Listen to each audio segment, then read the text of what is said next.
Boa tarde.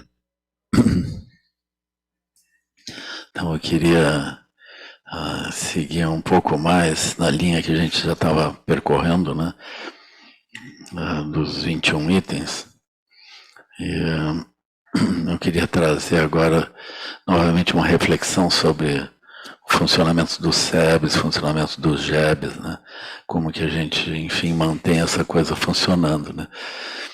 E eu diria assim, o primeiro ponto seria a gente olhar esse movimento todo dentro de uma naturalidade. Tá certo que nós temos instituições que têm nome, têm estatuto, têm diretoria, tem todos esses aspectos assim, né? Mas, na verdade, nós temos uma naturalidade de funcionamento. Se nós formos olhar essa naturalidade, né, ela remonta a um tempo sem fim, que não diz respeito aos SEBs. Então é natural que a gente veja assim a história humana, as pessoas sentando em volta, sentando em roda e conversando, essencialmente isso, né? Assim, e por vezes eu também me perguntei, vi os pássaros andando no céu, né? Aquele bando de pássaros, né? Tudo retinho assim, né? Como é que eles combinam aquilo, né? Como é que tu admite um pássaro no bando? O bando ele faz um pedido, manda uma carta e diz: eu gostaria de voar junto com vocês. E assim, né, depois que aquilo é despachado, analisado, aí é permitido o pássaro voar junto, né? E como é que eles, enfim, deliberam que vão, enfim, voar junto, não vão voar junto, né? É um pouco assim, né? Mas eles voam junto, né? Às vezes eu também ficava pensando, eu acho que nasceu tudo no mesmo ninho, né? Mamãe botou aquele monte de ovos, aquele brum, nasceu, aí quando eles começaram a andar juntos. Eu não sei bem como é que essa coisa funciona, mas eu acho que é mais ou menos assim, né? Aquilo ali é uma mãe, depois uma filha, e todos andando meio juntos, né? Então talvez ele tenha uma avó, uma bisavó, uma avó, uma mãe, e aí todos eles, enfim, voando juntos de algum modo, e aquilo é um funcionamento natural, né? E os animais, eles se reúnem, eles estão juntos, né? E na história humana a gente vai encontrar isso também, né? Muito antigo, assim, né? Esses aspectos, eles terminaram sendo copiados, né? Aí, ah,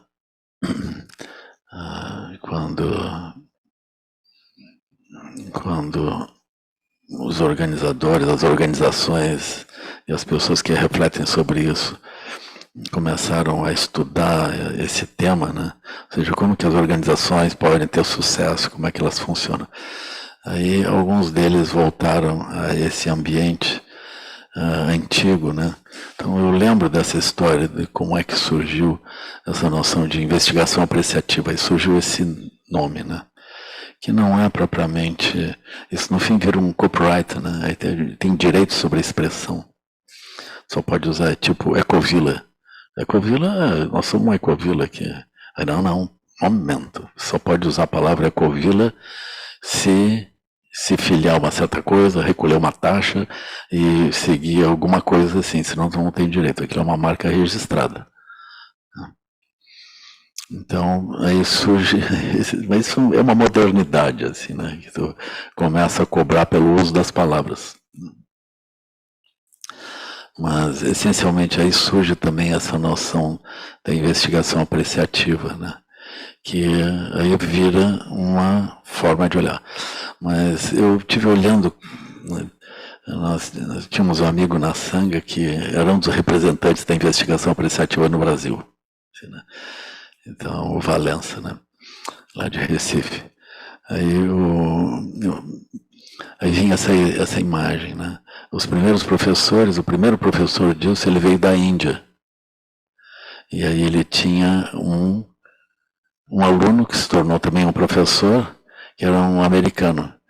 E ele trouxe esse jeito de sentar em roda das aldeias indianas e refletir. Então daí surgiu essa noção de não criticar propriamente, mas sentar em roda e fazer essa pergunta: o que está indo bem, como ir melhor? Como uma forma natural de agregação de grupo, né? Então eu acho isso super importante, pessoal. Então a gente pode pensar, bom, isso aí se perde no tempo, né? Se perde no tempo. Quando a gente começa a pensar o que está indo mal, aí, por vezes, de modo geral, nós brigamos. Porque a gente começa a apontar coisas e o outro diz, não, mas isso não está mal. E aí nós começamos a nos dividir. Mas quando a gente pensa o que está indo bem, o que pode andar melhor, é mais fácil, né? Aí nós estabelecemos essa visão que é uma visão de sonho, né? A gente pensa o que pode andar melhor, como é que a gente pode andar melhor, né? Então a gente sempre pode, se eu perguntar por que cai tanto as chaves de luz aqui, cai tudo isso, aí a gente vai pensar, bom, porque enfim as árvores caem em cima, mas por que não, quem é que não resolveu isso? Tem que ter alguém aí que não resolveu. Como? Aí tem sempre, né, aquilo vai tudo dar lá no pele. O Pele não cortou os galhos, o Pele não fez o buraco, o Pele se opôs para fizesse isso ou aquilo. Aí tem sempre um culpado. De preferência um culpado que não esteja por aqui. Entende? Então aquilo vem vindo assim. Agora, se a gente pensar, como que a gente poderia fazer melhor? Né? Aí a gente tem várias ideias. Aí no meio disso surgem opções, surgem imagens. Essas imagens, elas terminam sendo, ao longo do tempo, elas terminam se tornando imagens vitoriosas. Aí todo mundo diz, não, vai por aqui, vamos indo. Aí aquilo termina surgindo como uma iniciativa. Esse é um processo pelo qual nós operamos a oitava consciência, né? Então, nós vamos criando uma imagem, e de repente a imagem da oitava consciência, ela é um referencial que as pessoas começam a operar. E daqui a pouco elas também se colocam como alguém que está dentro daquilo e se dispõem a exercer um papel dentro daquilo. Dali para frente, a gente só precisa pensar, encontrar os meios e fazer as coisas acontecerem. E na medida em que nós determinamos o sonho, ele aparece, as ações também elas começam a ficar claras e o sonho começa a dominar tudo que a gente opera com olhos, ouvidos, nariz, língua e tato, aquilo começa a operar. Então é assim. Então as artificialidades todas elas surgem do mesmo e bom jeito das 8 consciências. E nós podemos tentar fazer artificialidades melhores, né? Ou seja, construir terras puras. Um exemplo de terra pura é o próprio SEB, que a gente termina criando o SEB. Aqui nós estamos aqui dentro, parece totalmente natural, a gente andar para cá, andar para lá, isso aqui é completamente natural. Né? E eu penso que esse ponto é um ponto bem importante, sabe? Porque especialmente assim na relação com a própria escola, né, e com os jovens, quando a gente pensa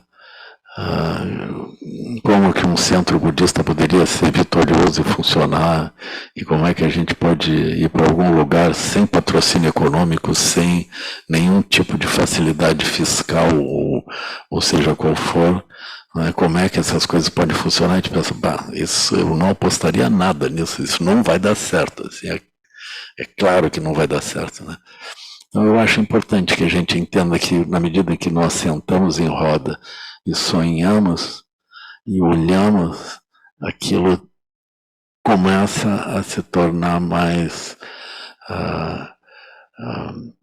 compactado e termina, a partir da força das 8 consciências, termina existindo de modo natural. Aqui a gente pensa, nós estamos no meio do retiro. Aqui dentro do SEB. Então, o SEB ele já ganha a característica do elemento terra. Ele existe. Ainda assim, ele é uma construção luminosa, né? E aí nós vemos os vários elementos em todas essas construções luminosas. Esse é um ponto importante, assim, de reconhecer que qualquer coisa que a gente constrói, ela tem os 5 elementos. Então, esse aspecto eu acho assim de grande importância.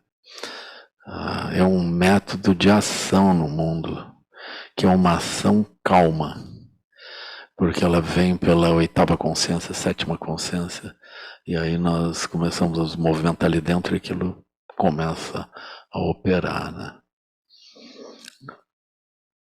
E, naturalmente, as ações que são feitas, elas, se não trouxerem benefício aos seres, elas criam karmas e vão trazendo muitos obstáculos, né? Esses benefícios aos seres, eles por vezes não são completamente reais, mas os seres acham que aquilo está sendo favorável, então aquilo de algum modo é sustentado. Eles estão dentro do mundo ilusório, pensam que certas coisas são boas, aí eles vão fazendo e eles escolhem resultados que parecem bons, e os resultados problemáticos, por vezes, eles surgem depois, a pessoa não vê, às vezes aquilo se acumula e causa grandes problemas, né? Assim. Mas nas terras puras, quando nós começamos a olhar isso, nós manifestamos essa motivação bodhicitta, a gente entendendo a primeira, a segunda, a terceira nobre verdade, surge essa motivação bodhicitta. E nós aspiramos trazer benefício aos seres. E desse modo surge esse processo, né? A gente senta em roda com essa motivação bodhicitta. Então isso vai dar origem a todo o funcionamento das coisas, né? Então, num certo momento, surgiram diferentes sebes, né? Começaram a surgir sebes, locais de prática, em diferentes lugares, eles consolidados com altar, com espaço. Então, depois de um tempo onde a Sangha está reunida em grupo, fazendo práticas, aquilo se mantém, parece estável, então surge um sebe, né? Então aquilo, eu achei que era importante a gente não nomear, não formalizar nada, se aquilo não tem uma continuidade. Então nós começamos a perder tempo. Se eu vou formalizar e depois vou desmanchar, aí tem um problema. Então é melhor ver se surge uma sanga de fato, se a sanga se sente bem, se aquilo está funcionando. Então aquilo é formalizado, né? Então esse é o ponto, assim, né? Mas o mecanismo é sempre o mesmo, né? A gente vai surgir de um modo calmo. Os sebes, eles terminam ficando visíveis também por eventos, né? Nós começamos a fazer eventos e aquilo parece que... Então o sebe funciona assim. Mas o aspecto mais importante dos sebes, o que vai dar consistência, não é propriamente os eventos, é a sanga, né? E a sanga, ela não vive dos eventos. Os eventos, eles são uma outra coisa, eles são uma ação da sanga, mas eles não são o núcleo que vai sustentar. Se os sebes estiverem essencialmente focados nos eventos, é quase certo que os sebes desaparecem. Porque o evento parece que é o contrário, ele vai enfraquecer o sebe. Se não é mantida a base essencial. Se é mantida a base essencial, os eventos podem ampliar o sebe. Mas se ampliar e consolidar. Mas se não é mantida a base essencial, ele, na verdade, enfraquece. Né? Então eu queria explicar o que é essa base, voltar a esse ponto, né? O que é essa base essencial? A base essencial é a capacidade de ouvir uns aos outros. Né? A gente, por exemplo, estuda os textos em conjunto, então nós geramos como que uma linguagem, geramos uma forma de olhar as coisas. Então cada vez que a gente vai fazer as práticas, a gente estuda um pouco. Né? Aí as pessoas novas também se apresentam, e elas falam sobre como que elas estão vendo os ensinamentos, como que elas interpretam aquilo, e às vezes elas se opõem, elas têm visões livres de como que elas vão olhar aqueles ensinamentos. Essa parte, esses aspectos, eles estão explicados nesse texto que chama Mandala do Lótus, né? Eu expliquei aquele processo assim. Então, a gente vai olhar esse processo. Aí nós sentamos em roda, aí nós damos nascimento, aí surge essa expressão, dar nascimento, né? Porque é um aspecto sutil. Alguém que senta junto e é ouvido ou fala, e de algum modo a gente acolhe a pergunta ou acolhe a fala no sentido de responder, de oferecer o nosso silêncio e interpretar e operar a partir daquilo que foi falado, isso dá um nascimento. É como se a pessoa, diante daquele grupo, ela passasse a existir. Uma das coisas difíceis no meio do mundo é nós existirmos, nós encontrarmos um lugar para existir, né? Assim, isso pode parecer super fácil, imagina, né? Mas isso não é assim, né? Vamos supor, os jovens, eles chegam no mundo, eles olham em volta e pensam, eu vou fazer o quê e onde? E aí, de modo geral, não tem nenhum lugar que seja assim, por favor, venha para cá e a sua vida segue. Não tem esse lugar. Então esse lugar, ele vai ter que surgir de um modo complexo, né? Um pouco pelas disposições internas de cada um e um pouco pelo acolhimento possível em cada lugar. Nesse tempo de agora, esse processo, ele é um processo regido pelas oportunidades econômicas. Ele vai se restringindo a isso.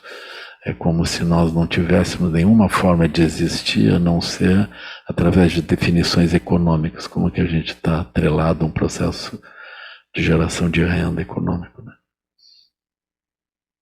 É super importante que a pessoa possa se sentir existindo. Então eu diria que uma das funções essenciais da Sangha é justamente sentar em roda, e essa arquitetura de roda é porque a gente se olha uns aos outros, né? Assim.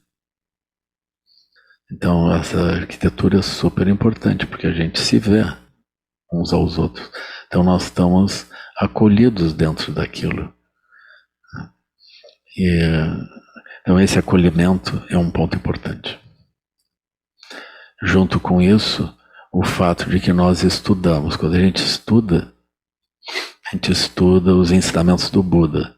E o Buda fala sobre nós mesmos. Então, na medida em que nós vamos estudando os ensinamentos, a gente vai entendendo melhor essa operação interna.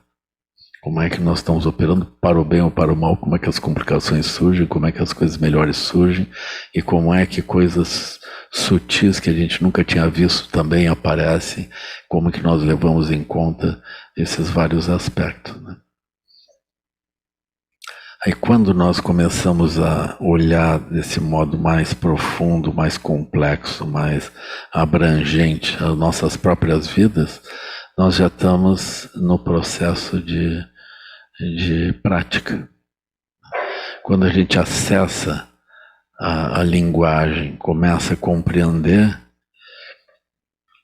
então nós já e os outros nos escutam e nós escutamos os outros, o tecido da Sangha passa a existir, né?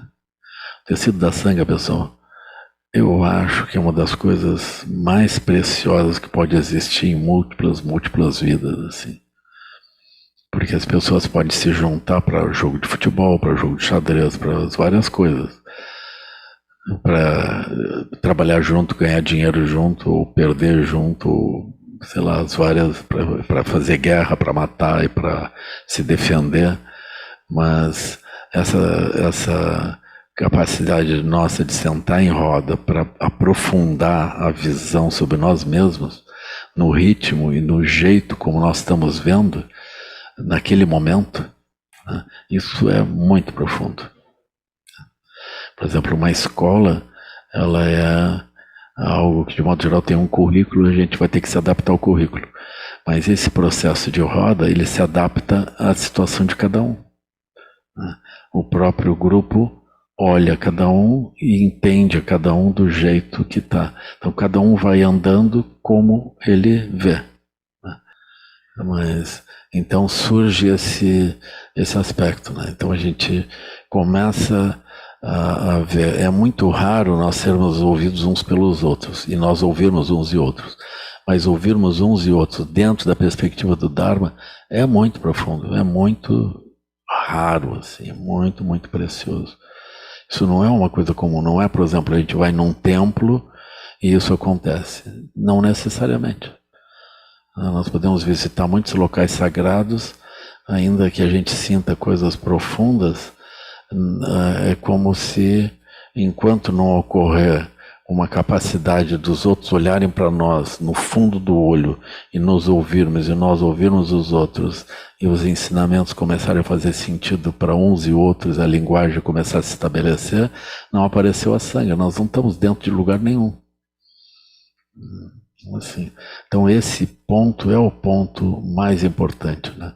A gente poder olhar uns aos outros dentro da perspectiva do Dharma, trazendo as visões do jeito que elas vierem, no ponto que elas vierem, e nós progressivamente vamos entendendo a primeira nobre verdade, a segunda nobre verdade, etc. E vai surgindo também em nós essa dimensão de bodhicitta, né? Nós começamos a ver, a partir das 3 primeiras nobres verdades, tem esse nascimento do lótus, aí nós vamos indo, aí tem os 4, 5 primeiros passos do nobre caminho, aí tem a meditação, aí tem esse aprofundamento sobre as múltiplas visões, sobre Sati, Rigpa, como que nós passamos a ver a nossa mente, nós vamos olhando isso, mas nós vamos olhando em grupo, né? Nós vamos aprendendo isso sempre em grupo. Nunca há a possibilidade de a gente não avançar pela sanga, até mesmo porque quando nós estamos ouvindo os ensinamentos chegam a nós por causa da sanga. Aquilo está sendo mantido vivo geração após geração. Quando a gente chega num texto, muitas e muitos seres passaram por aqueles textos e traduziram, copiaram, multiplicaram, fizeram aparecer. Quando a gente pega o texto, parece que aquilo é óbvio. Ele tem um trabalho, tem uma sanga ali por trás, né? Aí se diz que a sanga é o próprio Buda. Então a gente teria que entender isso também, porque quando nós começamos a manifestar sanga, nós estamos em grupo fazendo as várias atividades, quando isso acontece, nós temos uma energia que não é uma energia comum associada a identidades e não é uma energia competitiva, ela não pertence a nenhum dos reinos, ela não é nem do reino dos deuses, nem dos infernos, e nem do reino humano. Quando o reino humano olha para nós, eles estão perdendo tempo. Quando o reino dos animais olha para nós, eu acho que eles se aninham em volta só porque os sons são agradáveis e tranquilizadores, assim, né? Quando os seres famintos se aproximam, eles acham que vão ganhar comida, e eles ganham comida, apoio, cuidado, mas eles não estão vendo, eles não estão entendendo ainda. Quando os seres dos infernos se aproximam, eventualmente as visões dos infernos começam a se acalmar, né? E quando os seres competitivos, semideuses se aproximam, por vezes eles veem que as visões deles são insuficientes, que eles podem ampliar as visões. Quando os deuses se aproximam, eventualmente eles reconhecem que os resultados melhores do reino dos deuses, eles são ultrapassados pela liberação, pela condição livre da mente, como o Buda explica, né? Então, de algum modo, todos os seres vão sendo contemplados por esse mesmo e único processo que é sentar em roda, estudar, acalmar a mente, aprofundar nos estados livres de conteúdos e a partir disso poder olhar com mais profundidade as várias visões, né? Então isso é o núcleo. Por exemplo, isso não é fazer eventos.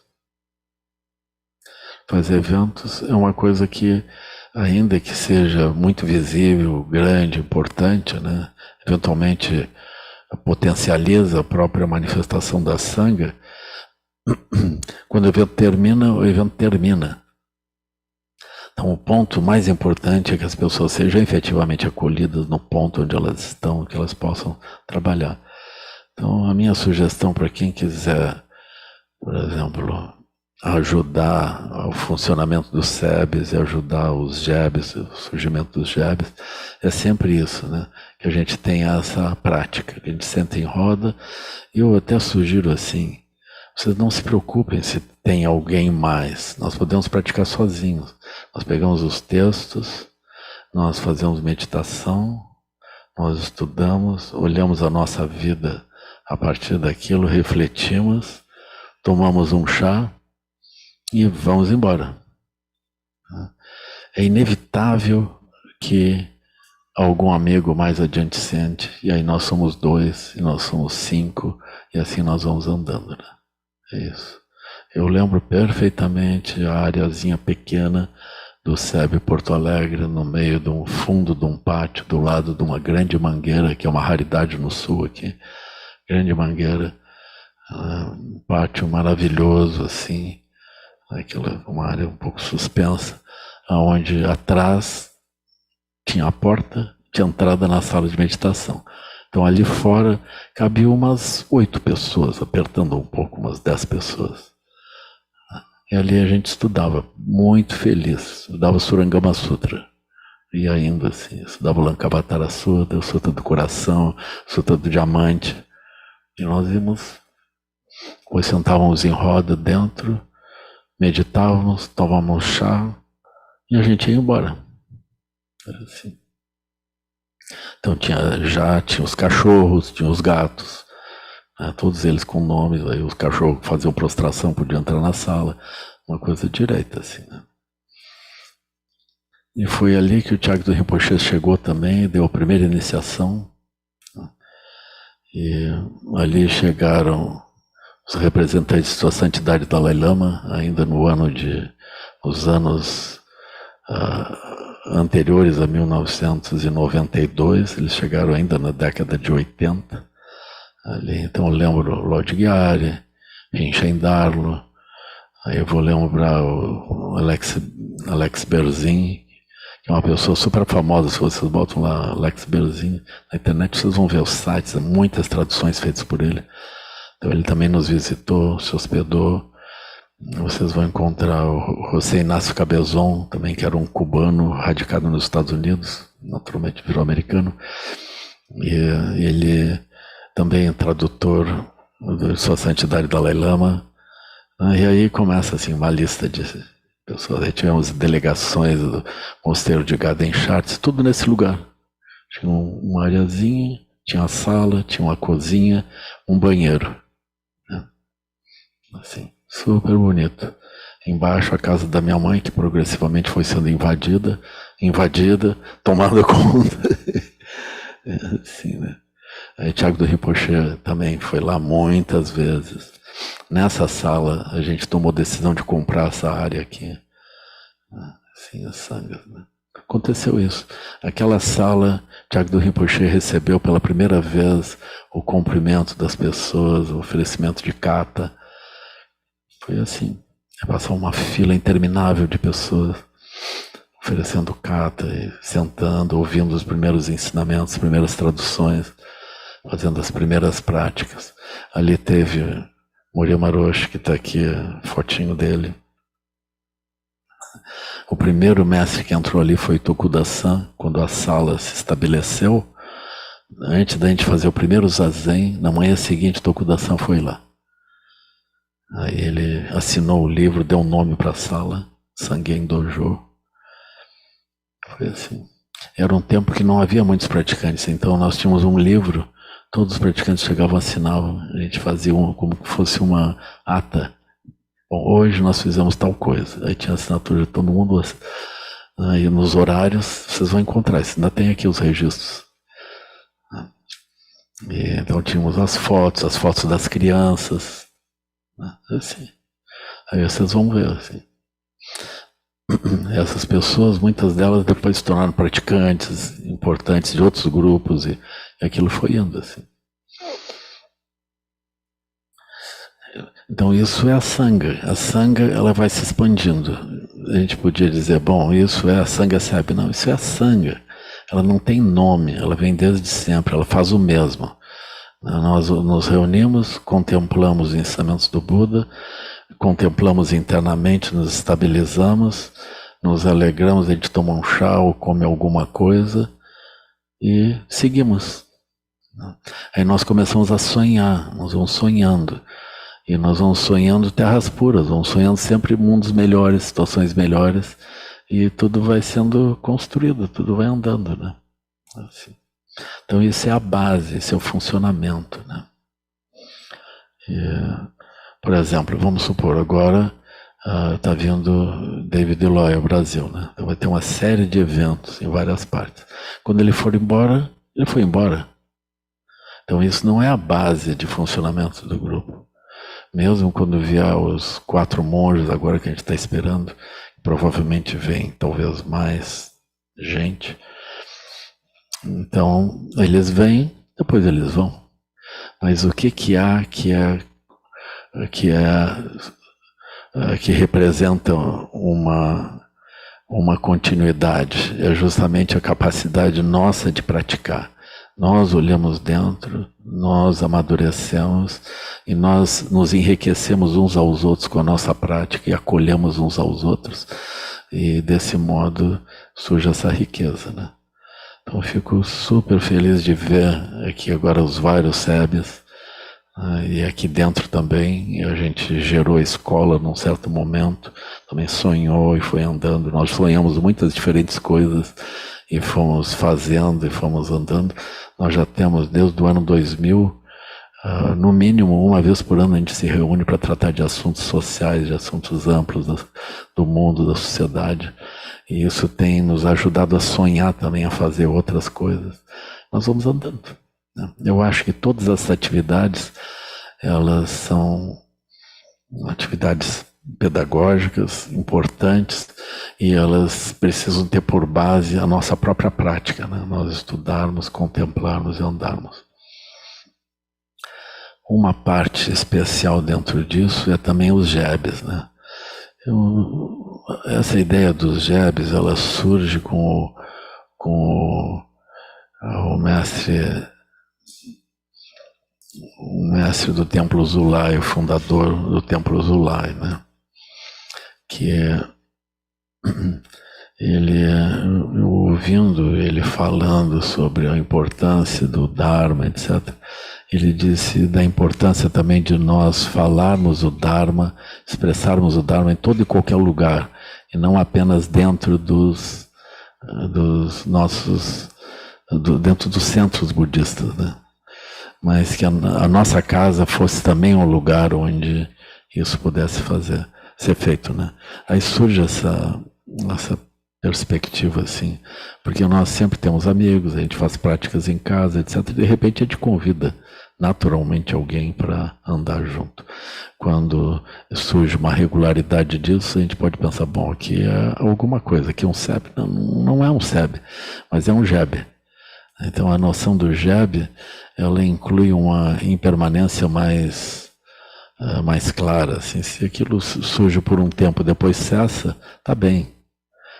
Aquilo é uma iniciativa doméstica, né? Por vezes os jebes eles terminam virando sebes, porque aquilo vai encorpando, a prática vai andando. No fim as pessoas elas se transferem das suas casas para algum lugar alugado ou emprestado, e ali a Sangha começa a se consolidar, surge um altar permanente, surgem as práticas, e aí os sebes vão surgindo. Mas o funcionamento do jebe, ele tem a mesma semente do funcionamento do sebe, né? É a mesma coisa. Ou seja, nós estamos em volta, nós nos olhamos e nós andamos. Esse aspecto, esse tecido social, pessoal, eu acho que é não apenas uma contribuição no nível assim do budismo, né? Mas na minha visão é o que está adoecendo as pessoas, é a falta de uma de um tecido social. Então nós estamos com dificuldade de nos olhar numa perspectiva do Dharma, numa perspectiva profunda. Então é como, por exemplo, nós podemos trocar muita informação, mas é como se a gente não se ouvisse verdadeiramente. E o ambiente onde nós nos comunicamos não é o ambiente do Dharma, é o ambiente das identidades, né? Então as comunicações hoje elas são expressões de identidades fantasiosas nossas, né? A gente espera a melhor foto, né? E publica aquilo como se a gente estivesse sempre muito feliz, né? E a gente é como se a gente estivesse glorificando as próprias identidades nos vários lugares. E ainda que essa comunicação, essa informação, ela cruze um pouco, ela não produz um tecido social realmente, ela não tem um amparo, né? E quando a Sangha surge, nós naturalmente nos ajudamos, né? A gente vê que as 5 sabedorias começam a surgir. Então a gente começa a entender o outro no mundo do outro. A gente, quando faz alguma coisa boa para o outro, se alegra que aquilo esteja sendo bom para o outro. A gente fica bem feliz. E nós desenvolvemos uma capacidade discriminativa. A gente entende o que são as vitórias, as derrotas, os problemas, as boas e más ideias. A gente entende isso, sabedoria discriminativa. E nós também estudamos com clareza o que é melhor fazer, o que é pior. E mesmo que a gente não julgue, não condene, a gente entende como é que isso se dá.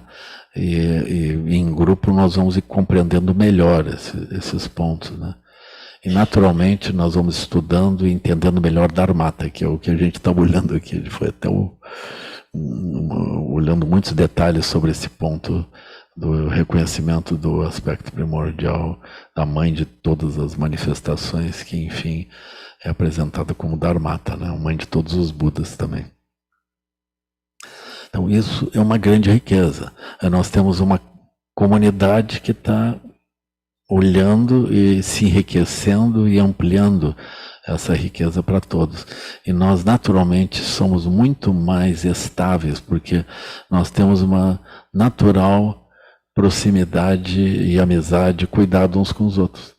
E isso não é bom apenas para quem está sendo ajudado, mas é bom para quem está também participando e fazendo e ajudando, né? Então as comunidades são super importantes, né?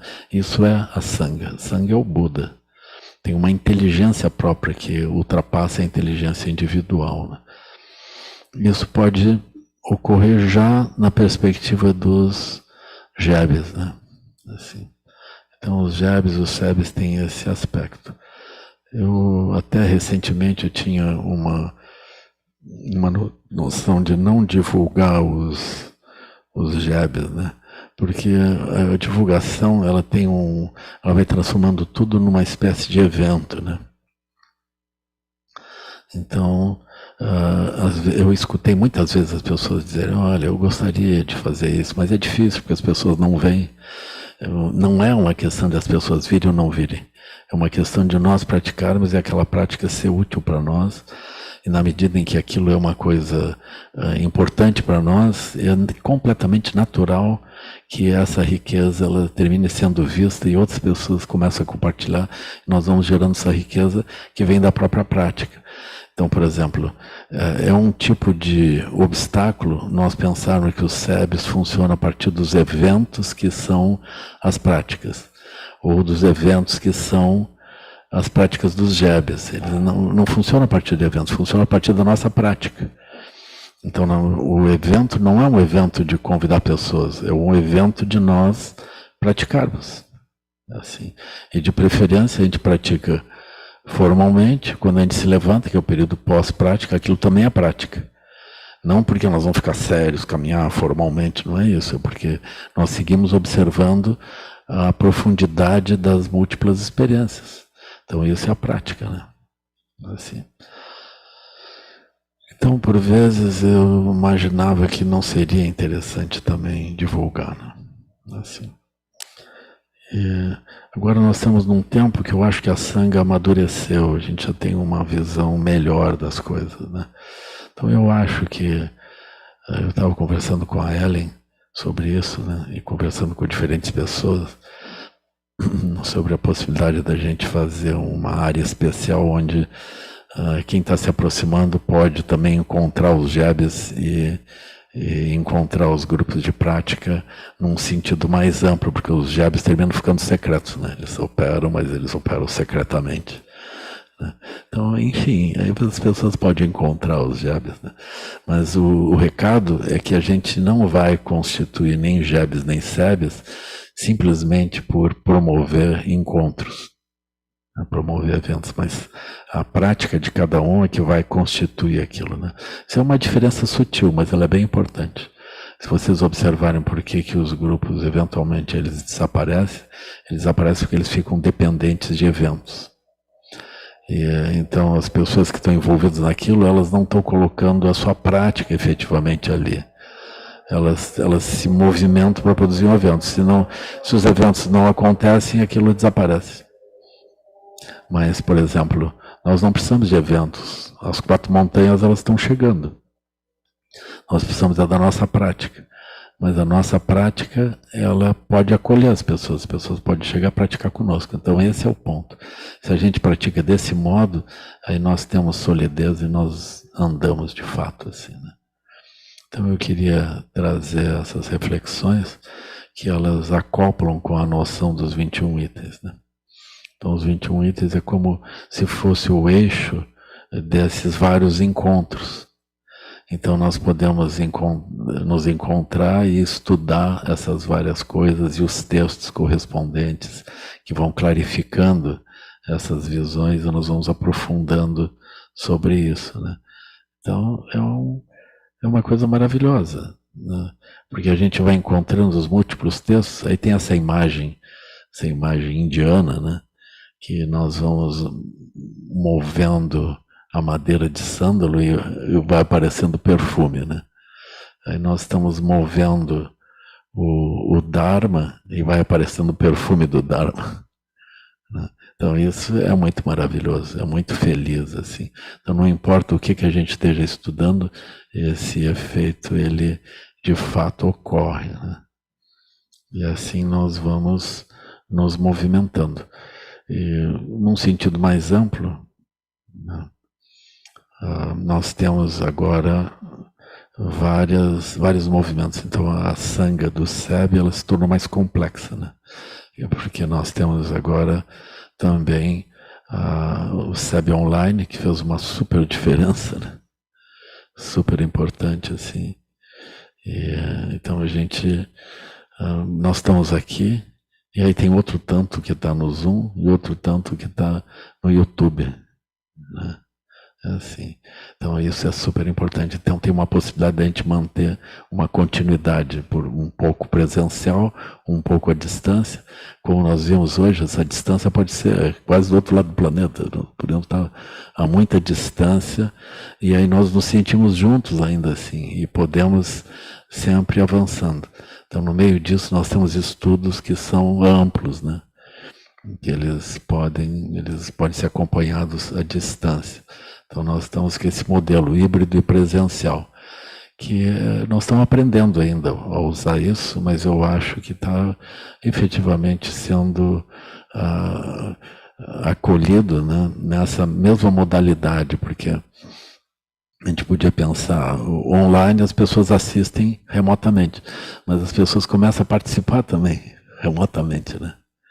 E aquilo é como se fosse uma sanga viva mesmo. Eles estão falando, estão perguntando, estão imaginando coisas e nós seguimos. Então é como se fosse uma roda maior, né? Então é super bonito. Obrigado aí, pessoal. Alegria aí.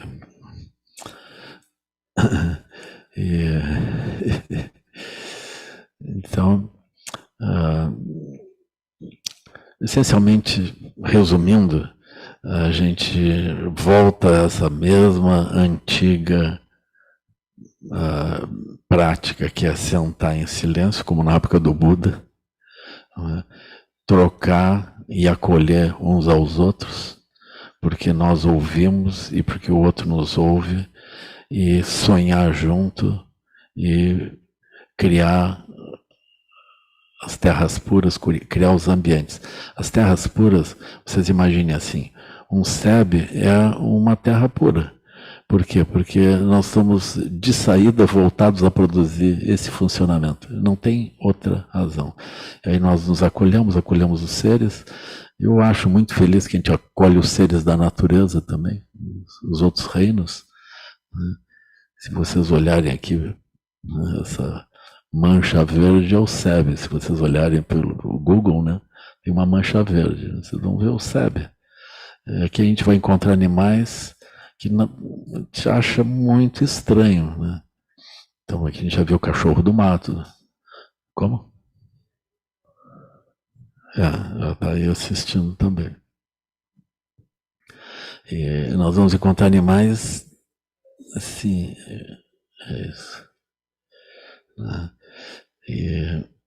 Então eu acho completamente maravilhoso, porque nós vamos gerando uma visão mais pacífica, menos invasiva, e os outros seres também são acolhidos pelo nosso silêncio, né? Assim. Então, muito maravilhoso. Então, as terras puras são locais onde nós buscamos praticar qualidades e são locais que nos apoiam nesse caminho de encontrar qualidades e de produzir benefícios para os outros seres. Então, isso é super feliz, super bom, assim, né? Então, todos se sintam acolhidos a qualquer distância, online ou presencial, está todo mundo, enfim, acolhido, né? Aí tem uma rede de seres que ajudam, que sustentam, fazem tudo acontecer, né? E isso é a nossa alegria também.